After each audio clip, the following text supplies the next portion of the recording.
ډیر د افسوس خبر باجوړ ښار کې د جمعیت علما اسلام ورکر کنوینشن پروګرام و په هغې کې یو زورداره دماکه شوې ده. تر اوسه پورې پکې د 15 پورې د شهادت خبر راغلی دی چې علما هم پکې شهیدان شوي دي او دغه شانتې د جمعیت ښکلي طلبا پکې شهیدان شوي دي.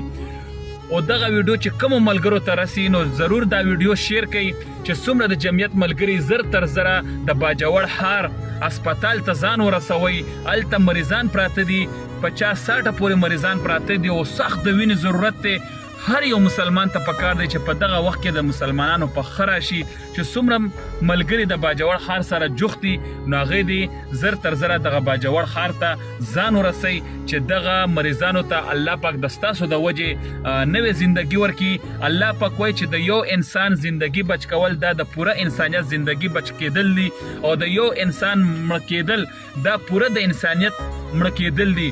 او کې اوسه پورې صحیح پته نه لګېدلې ده چې چا کړې ده، د څه وجې شوې ده، خو په علماو شوې ده. طلبا یې شهیدان کړي دي، د دین ګلان یې شهیدان کړي دي، د دین بزغلې یې شهیدان کړی دی.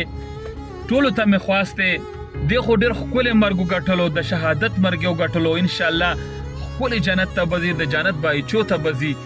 خو پلیز چې چا هم کړی دی الله خو دې ذلیله غرق و تباه کړي چې چا هم دغه دماکه کړې ده. اوس ملګرو ته مې دا خواست دی چې زر تر زره لاړ شئ او د دغه شهیدانو مرسته وکړئ او دغه شهیدانو له ورشئ. دغه زخمیان په هسپتال کې دي، د دې سره مرسته وکړئ، دې له وینې ورکئ، د دې کورونو کې به غم جوړي، دې ته لږه تسلي ورکئ.